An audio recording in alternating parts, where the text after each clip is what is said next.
उद्या 19 डिसेंबरनंतर भावी मराठी पंतप्रधान कोण होणार याचं उत्तर मी देतो तुम्हाला. त्या व्यक्तीचं नाव आहे भास्कर जोशी, म्हणजे अस्मादिक मी स्वतः. तो पृथ्वीराज चव्हाणांनी फार मोठा म्हणजे बरेच फटाके फोडले त्यांनी. 4-5 दिवसापूर्वी त्यांनी सांगितलं की 20 GB डेटा, मग एप्स्टीन फाईलमध्ये मोदींचं नाव आहे, मग मोदींना राजीनामा द्यावा लागेल, मग त्याच्यावर मीडिया सोशल मीडिया सगळं सुरू झालं. मग नितीन गडकरी होणार का, मग भाजपमध्ये काय चाललं आहे, मग अमेरिकेने कसं ब्लॅकमेल केलं आहे मोदींना, मग सगळं ते अनेक पद्धतीच्या नॅरेटिव्ह चालत असतात. प्रश्न असा पडला की शरद पवार पंतप्रधान होणार का. हे बघा, मी तुम्हाला आत्ता सांगतो की शरद पवार पंतप्रधान हो का नितीन गडकरी, हे दोघे माझेच उमेदवार आहेत. म्हणजे ते झाले पंतप्रधान तर मी झाल्यासारखाच आहे. आणि शरद पवारांना पंतप्रधान करण्यासाठी मी काय काय केलं आहे ते सगळ्या जगाला माहिती आहे. पण माझं म्हणणं असं आहे की मलाही चान्स आहे पंतप्रधान होण्याचा. असं काही तुम्ही हे नाही म्हणू शकत की मी नाही होऊ शकत.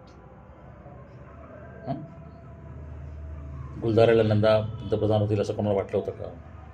इंद्रकुमार गुजराल, देवेगौडा, मलाही चान्स आहे ना, असं काही नाही. ठीक आहे, आणि मी लायक माणूस आहे, कपेबल आहे. तर हा एक विषय आहे. आणि ह्याच्यामध्ये आता आता आता प्रश्न असा आहे की खरंच असं काय होणार आहे का. आता ह्या विषयाला आपण सिरियसली हँडल करू. पहिला पण काही फनी पार्ट नव्हता. आय कॅन बी पण प्राईम मिनिस्टर. हां, आणि शेवटी BJPचा लॉंग फॉर्म काय आहे, भास्कर जोशीच पार्टी. पहिलेच ठरलेलं आहे, नियतीने ठरवलेलं आहे सगळं ते. मग त्याच्यात काही फारशी गडबड नाही. भाजपने पण तयारी ठेवावी या गोष्टीची.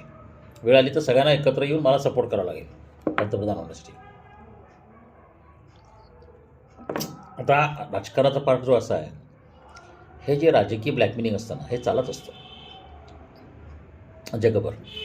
ही काही नवीन गोष्टी नाही आहे. ह्याचा अनुभव इंदिरा गांधींनी घेतलेला आहे KGBच्या वेळेस. त्याच्यानंतर सगळ्यांनी अनुभव घेतला, नेहरूने अनुभव घेतलेला आहे. सगळ्या मोठ्या नेत्यांना, मोठ्या लोकांना याचा अनुभव येतो या गोष्टीचा. त्यात काही विशेष काही नाही. आता असं समजा की एप्स्टीन फाईलमध्ये मोदींचं नाव आलं, काही फोटो आले, 20 GB डेटा आला, काय होणार आहे मग तुम्ही सांगा.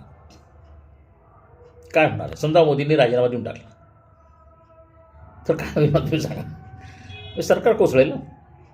परिस्थिती आत्ता अशी आहे की 40 कोटी मतं जी भाजपला मिळतात त्यातली 10 कोटी फक्त मोदींच्या नावाने आहेत. त्यातलं एकही माणूस कुठेतरी हलणार नाही.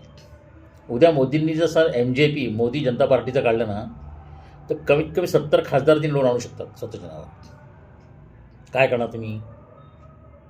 उद्या त्यांनी अमेरिकेच्या विरुद्ध स्ट्रॉंग स्टँड घेतला, चायनासारखा तो घेतलाच आहे त्यांनी. काय करणार तुम्ही. आणखी 100-1 खासदार ते उभे करू शकतात. त्याच्यामुळे मुद्दा असा आहे ना की इंदिरा गांधीला पण हे